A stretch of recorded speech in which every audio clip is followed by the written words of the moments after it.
Taip, čia yra jaunų žmonių, nes kai su Ryčiu kalbėjau, kažkaip įsivaizdavau, kad bus jaunimas. Tai mano visa tema kaip ir buvo orientuota gal labiau jaunus žmonės, nes mano didžiausias santykis su žurnalistika buvo greičiau, kai aš buvau jaunas, jaunesnis, nes paskui išėjau kitur plėšti rimų. Tai va, ir savas tarp svetimų, svetimas tarp savų, tokia randam pavadinimas, tiesiog nesugalvom nieko kitą ir nelabai skiriam tau daug laiko. Tai aš tiesiog papasakosiu, kaip atsidūriau žurnalistikoje. Žurnalistikoje atsidūriau per klaidą, nes tiesiog nežinau, ką veikti gyvenime.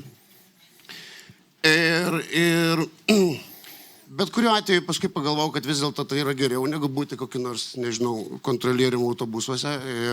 Ir kita vertus reikia pripažinti, kad tai yra viena iš gražesnių profesijų. Jinai kvepia laisvę, jinai kvepia nuotykiais. Jinai kvepia gal tam tikrą šlovę, gal kam pasiseks galbūt ir pinigais ir taip toliau. Bet aš šiandien pasakosiu labiau apie tam tikrus savo nusivylimus būnant žurnalistikoje. Ir aš nenorėčiau, kad čia būtų viskas doom and gloom, kad žurnalistika blogis ir taip toliau. Bet labiau papasakosiu apie kelią, kaip tu ją nusivili. Ir tiesą sakant, kai įstojomės į universitetą mokytis žurnalistikos, tu turėjai vilčių, jog kažkada tapsi kažkokio analitiku, tavęs spausdins Newsweekas, tu kovosi su korupcija, tu galbūt atsidursi karo zonoje, pagausi už rankovės kyšininką, demaskuosi pedofilą kunigą ir taip toliau. Ir tarsi, kur aš visą laiką įsivaizdavau, kad tai yra didysis žurnalistikos pašaukimas. Plius, jinai visą laiką mums buvo sakoma paskaitose, kad jinai yra morali, jinai turi būti dora, jinai turi būti objektyvi. Bet kai pradėjom greitai keistis pasaulis ir kai pradėjom dirbti darbus, labai greitai suvokiau, kad tai anaip tol praktika visiškai ne tai, ko mus mokė teorijoje, nes daug dalykų visiškai skirtingi ir atsimenam. Pirmas buvo nusivylimas žurnalistika, kai aš dirbau UAB Jaunatis berods, kuri tuo metu leido čia nepriklausomybės aušroje, leido 2 žurnalus, labai skirtingų pozicijų, skirtingų polių. Vienas žurnalas vadinosi Jaunimo gretos, kuris šviesus buvo apie meną, apie jaunimą, apie siekius, apie kultūrą. Ir jisai bankrutavo. Aš rašiau jame ir rašiau kitame žurnale, kuris vadinosi Tik vyrams. Jį leido ta pati bendrovė. Aš netgi turėjau ten pseudonimą Jaunius Aistruolis. Aš rašydavau ten sekso rašinius, sekso istorijas, kurių pas nebuvau patyręs, bet kurias išgalvodavau, kur norėčiau jas patirti. Ir štai didysis paradoksas, kad tas šviesus žurnalas Jaunimo gretos išėjo į nežinią, o žurnalas Tik vyrams jūs dar galite matyti į lentynose. Jis puikiai traivina 30 metų ir gali būti, kad niekada nesibaigs. Ir aš pagalvojau, kažkaip čia ne tai viskas vyksta. Ir aš suprantu, kad tai ne žurnalistikos problema, tai greičiausiai visuomenės, mūsų geismų, mūsų pasaulėžiūrų problema. Bet aš suvokiau, kad tas pasaulis, kurį aš įsivaizdavau gražesnį, jisai visiškai nevelnio netoks. Ir todėl mano nusivylimas buvo dar, žinoma, ko gero įtakotas tiesiog objektyvių priežasčių, aš tiesiog matyt nebuvau skirtas tam darbui, todėl, kadangi dažnai, būdamas kažkuria prasme ir muzikantas, ir turėdamas galimybę į visą tai žiūrėti iš šalies ir nebūdamas visiškai lojalus žurnalistų sistemai, aš greičiausiai pradėjau ten ieškoti kliauzių, kurios mane kaip tik labiau tolintų nuo to ir ieškoti problemų, kurios man žiauriai pradėtų nepatikti. Ir tokių buvo daug. Pavyzdžiui, pirmą kartą, kai įsidarbinau Lietuvos ryte, tuo metu didžiausiame ir įtakingiausiame Lietuvos dienraštyje, aš atėjau įsidarbinti, buvau parašęs keletą rašinių, turėjau savo patyrimų ir man atrodo, kad aš neblogai rašiau. Atėjau pas poną Vainauską į kabinetą dėl darbo pokalbio. Jisai pasakė, kad paskambinsim jums po mėnesio, jis nepaskambino ir po pusės metų. Ir aš sakiau, normalu, aš esu jaunas žmogus, ką aš jam galiu aiškinti, bet po to, kai mane pradėjo rodyti telekas, staiga jis pats man paskambino ir pakvietė į darbą. Ir čia mano mažai širdutėje atsidūro dar viena neteisybė, nes galvoju, povelniais, kas atsitiko, aš nepradėjau geriau rašyti. Kodėl tu mane kvieti, kai aš dabar jau tapau žinomas? Ir pagalvojau, kad tai yra irgi nesažininga. Toliau, politinės intrigos. Dirbant dideliam žurnale, dideliam dienraštyje, tu be jokios abejonės nesi pašvestas į didžiuosius, kur ten galvos surėmę pečius, atsimenu, rytais sėdėdavo ten redaktoriai, galvodavo, kaip jie valdo Lietuvą, kaip uždirbti daugiau pinigų, ką nuversti, ką pastatyti ir taip toliau.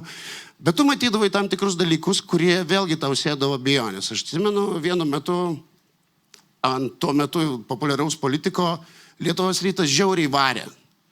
Žiauriai rašė blogus rašinius. Artūrą Zuoką. Varė. Staiga vieną dieną aš pamatau Lietuvos ryto bufete vaikščiantį Artūrą Zuoką, labai nustebau. Nežinau, jis ten suvalgė, matyt, kokią nors vietinę mišrainę tam pradvisusiam taukais kambarėlyje. Ir staiga jis išėjo, ir staiga kaip pasikeitė situacija, staiga po savaitės Artūras Zuokas yra šventas Lietuvos ryto dienraščio puslapiuose. Ir aš suprantu, kad pasaulis nėra gražus ir pūkuotas, bet čia mane dar labiau pradėjo tolinti visą tai. Tada atsirado, aišku, dar subjektyvios priežastys su savo draugais žurnalistais. Aš jau buvau tuo metu įžymus ir kas yra keista, kad pats būdamas tas, kuris medžioja žmonės ir kviečia į interviu, būdavau taip pat medžiojamas ir kviečiamas interviu, kad kalbėčiau pats kaip ten žinomas žmogus, kažkoks tai celebrity. Ir ten būdavo visko. Ir keistas dalykas, kad tie bičiuliai, kolegos, kuriuos tu laikai draugais, su kuriais gerdavai ir kuriuos girtus parvesdavai namo, ir kurių žmonas vimdydavo į viršrožių krūmų, galvodamas, kad tai yra bičiulystė iki grabo lentos, staiga pradėjo jie kišti pagalius tau į ratus, tai yra dėti nuotraukas iš bendrų kažkokių pobūvių, kurie patys nufotografuodavo ir kur turėdavo būti skirta vien tik tai tau, vien tik tai mums ir taip toliau. Ir čia vėl atsirado tokia labai didelis kilimas ir aš galvojau, kurioje aš pusėje esu. Šiaip grįžtant ir bandant pateisinti šitos paskaitos ar postringavimo temą, tai buvo labai keistas santykis, nes iš esmės aš nelabai pritapau prie muzikantų, nes muzikantams aš buvau pernelik rimtas ir pernelik nuobodus, nes jie dažnai būna kur kas labiau nurautais stogais. Tarp žurnalistų aš negalėjau būti iki galo atviras ir iki galo atsiduoti gildijai, nes atsimenu, dirbant tam pačiam Lietuvos ryte, manęs labai dažnai redaktorė Karmazaitė spausdavo, sako, Marijonai, tugi ten pažįsti visus, tu žinai, kas su kuo vaikšto, tu žinai, kas su kuo miega. Ir be jokios abejonės aš visą tai žinojau, bet iš visų būdų stengdavausi atsilaikyti ir nerašyti apie savo draugelius, kad jiems nepakenkčiau. Ir tai darė mane labai blogų žurnalistų. Iš kitos pusės aš save teisindavau, galvodavau, kad tai daro mane visai neblogų žmogum. Šiaip jau, nes aš neišduodu draugų. Ir tas atotrūkis nuo žurnalizmo vis didėjo ir didėjo. Dar vienas dalykas, kas man nepatiko žurnalistikoje, aš įsivaizduoju, kad man tenai visą laiką trūko humoro. Ypač, kada mes rašom apie pramogas. Aš suprantu, kad ten politinėje ir ekonominėje žurnalistikoje greičiausiai to humoro reikia mažiau, bet visą laiką, visos antraštės, ar ten kokie nors, nežinau, Natalija Bunkė ten su kažkuo susipyko, visos tos antraštės būdavo tokios tarsi čia audra artėja, visos kažkokios su pašaipa. Kai tu skaitai, tuo metu aš buvau labai pasinešęs, ten sakysim, į Britų ar ten anglosaksų žiniasklaidą, tai tas bulvarė yra humoro, yra cinkelio, yra net antraštėse džiaugsmo. Ir aš visą laiką bandydavau paaiškinti, kodėl taip yra.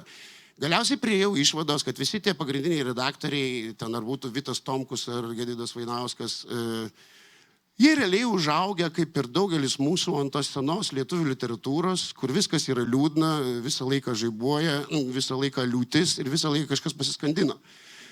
Ir greičiausiai jie kultūriškai visą tai kažkaip perdėliojo ir visą tai perdavė mūsų laikraščiams. Ir tiesą sakant, kas yra baisu, kad ta kultūra tęsiasi iki šiol. Tu kartais nori paviršutiniško ir paprasto požiūrio, nes yra daug dalykų, kurie nėra rimti. Tuo labiau pramoginiai žurnalistikoje, kurios gal net nereikėtų vadinti žurnalistika, tai yra tiesiog rašymas, paskalų nešiojimas ir taip toliau. Bet tebūnie, sakysim, nesikabinkim prie to. Taip, korupcijos atvejai.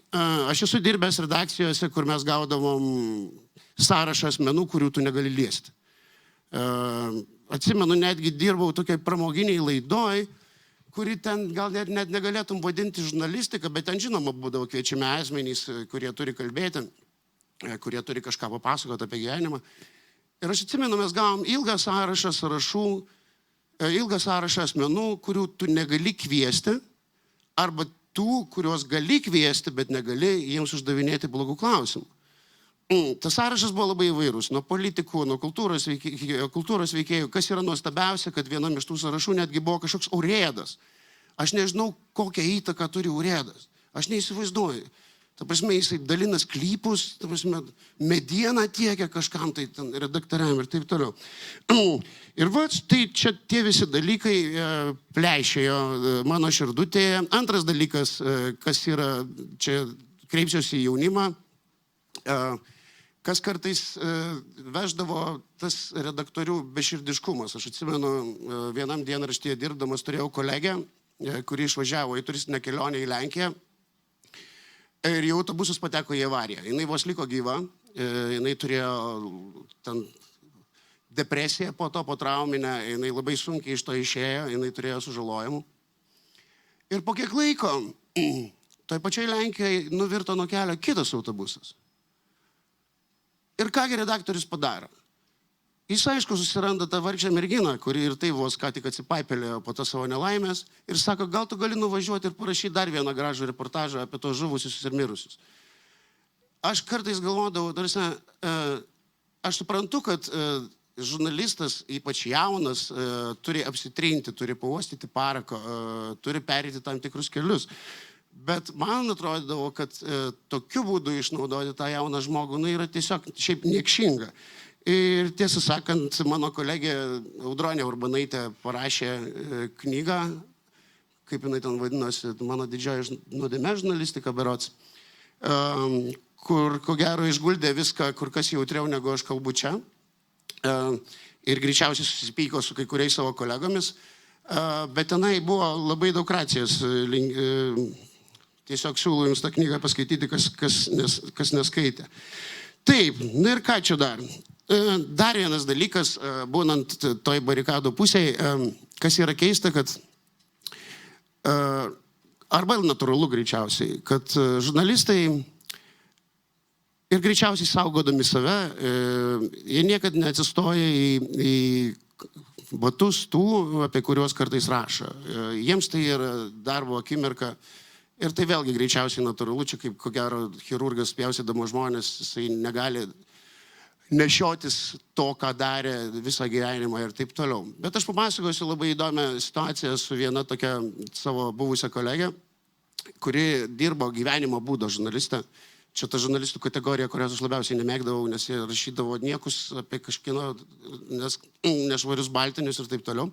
Ir jos dažniausiai visi darbai būdavo apie įžymybių, ten gyvenimo peripetijas, skyrybas, vestuves, nežinau, uošvių mirtį ir taip toliau. Dažnai jinai jos kaudindavo, dažnai kapsydavosi per giliai ir taip toliau. Ir buvo žiauriai geras paradoksas, kai jinai pati susirado turtingą vyrą, jai nebereikėjo dirbti, jinai ištekėjo už milijonierius berods. Ir jų šeimoje atsitiko kažkas taip pat. Kai pradėjo ją buvę jos kolegos, medžioti taip pat, kaip esama jau įžymybė, kadangi jinai turtingo vyro žmona. Ir aš atsimenu, kažkada mes susitikome ir jinai verkė man ant peties, kūkčiojo ir sakė, mane už ką? Kodėl mane šitaip? Ir aš tiesą sakant, guodžiau ją, linksėjau galvą supratingai, bet viduje galvojau, Dievas yra. Gerai. Gerai čia su gyvenimu. Tai va, Tai va, ir tiesą sakant, aišku, galiausiai baigėsi taip, kad aš galiausiai visiškai atitolau nuo žurnalistikos, nors sakau, su žurnalistu aš savęs nevadinau, nes rašyti apie muziką ar apie įžymybių gyvenimus vis dėlto manau, kad tai gali būti hobio ir pragyvenimo šaltiniu, bet tai nėra didžioji žurnalistika, ką aš kategoriškai teigiu ir ko siekiu, tai nėra didžioji kategoriška ta tikrąja žodžio prasme. Bet kas yra bėda? Kad nepaisant to, ką aš čia kalbu, vis dėlto čia ko gero, kaip sako, nebūna buvusių kagabistų, tai greičiausiai nebūna ir buvusių žurnalistų. Net su žmona mes, kai susipykstam ir jinai didžiausiam pykčio priepolėje man neranda ką pasakyti, jinai sako, nu tu tikras žurnalistas, vartai viską visai ne taip šiaip jau. Ir greičiausiai aš turiu visą tą ir savo dideliai nuodėmiai turiu pasakyti, kad kai įsivaizduoju savo rockstaro saulėlydį, o jisai ne už kalnų, aš vis dėlto galvoju, kad kur aš dėsiuosi, reikės vieną dieną grįžti į jūsų gildiją. Tai va, tokia mano paskaita. Ačiū šiandien. Dar klausimai, Mariau, palauk sekundę. Taip, ar mes turim klausimų? Tai minėjot, kad buvot žurnalisto pusiai, tai kad medžiodavot pašnekovus ir tada, kad buvot atvirkščiai pašnekovas. Taip. Tai kur jautėtės geriau? Aš niekad nemėgau, vienas iš didžiausių stresų, būnant žurnalistu, arba jeigu tu nesi tam greičiausiai sutvertas, tai yra lysti pašnekovui į dušą ir tiesą sakant ateiti pas jį, kai jam sunkiausia akimirka, o tai dažniausiai ir nutinka. Nes redaktorius dažniausiai tave nusiunčia, kai kažkam labai šūdina. Ir aš visada žiūrėdavau į tuos kolegas, kurie tai daro. Kai kurie tai darydavo prisiversdami, kai kurie tai darydavo sukandę dantims, nes normalu, jiems reikia išgyventi, jiems reikia išlaikyti vaikus, reikia turėti bazę po kojomis. Kitigi būdavo niekšeliai, kurie absoliučiai jausdavosi gerai tame. Tu tiesiog, kai kurie žmonės jaučiasi ko gero gerai, būdami stukačiais ar kyšininkais. Tai turiu omeny, šita dalis man visą laiką būdavo pati sudėtingiausia. Ir greičiausiai viena iš priežasčių, kodėl aš bėgau nuo to, nes netgi skambinti šiaip paprastai pašnekovui ir kviesti į laidą savo, man reikėdavo didelių psichologinių kančių, nes aš jausdavausi, tarsi aš lendu į žmogaus gyvenimą, tarsi aš jį atitraukiu jį nuo darbų, o dar blogiau greičiausiai naudojusi savo pažintimi su juo ir siekdama savo naudos.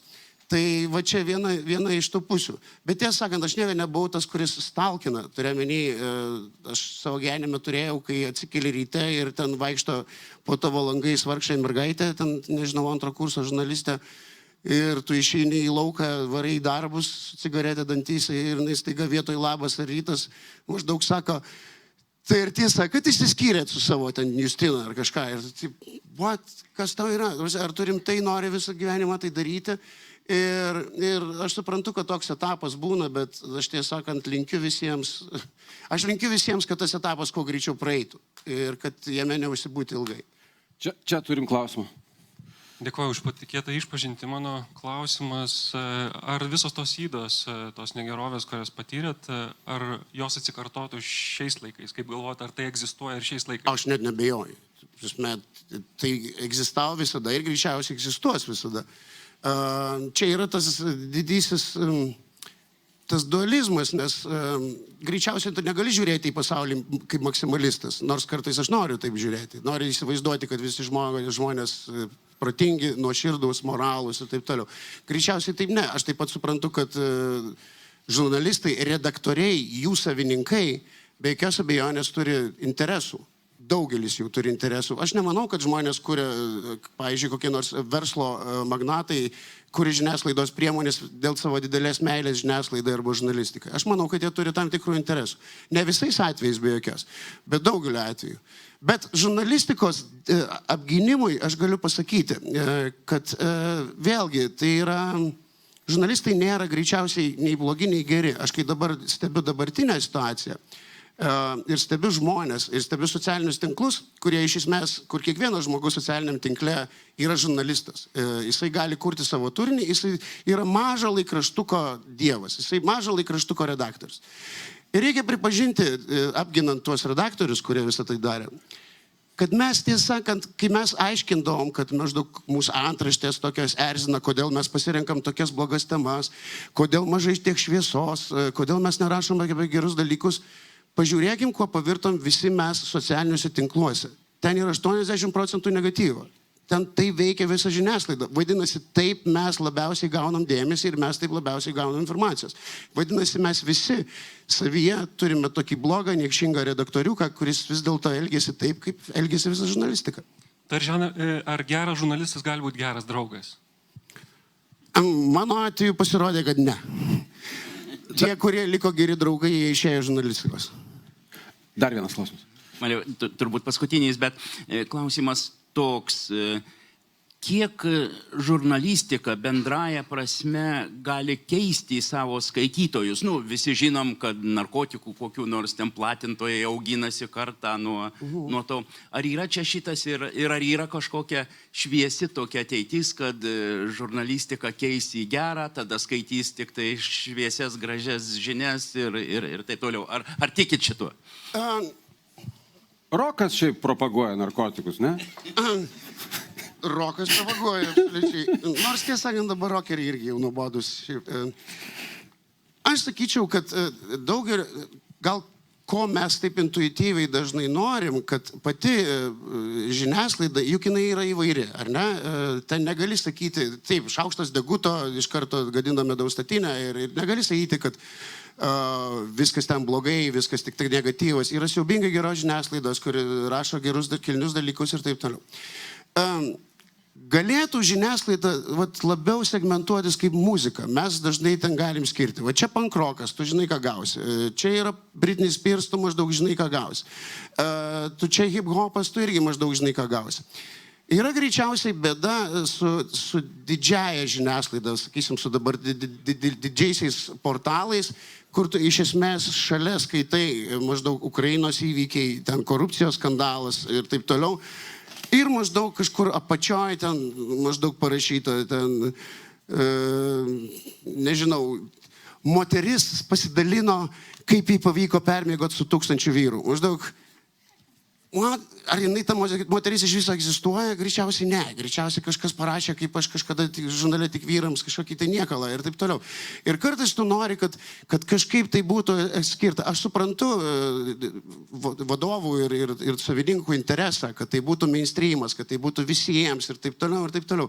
Bet manau, kad kaip tai švariai žurnalistikos, kad žmonės gerbtų tą žurnalistiką ir kad jie tikėtų, tai iš esmės kiša koją, kaip ir tos baisios antraštės, kurias kartais sugalvoja. Jeigu tai būtų labiau segmentuota, kaip anksčiau, kaip mano laikais būdavo, tu žinai, kad priekyje politika, ten vidury kokia nors kultūros, gale televizija ir nežinau, mirtys, užuojautos kažkas. Tai. Maždaug buvo viskas aišku gyvenime. Dabar toks abrakadabra, mes gyvenam tokiam chaose, postmodernas visiškas. Ir tu kartais nori tos tvarkos ir tu tikiesi. Tai va. Ačiū, Mariau. Gerai, ačiū labai. Marijonas Mikutavičius. Ačiū visiems gerų darbų, Kevra.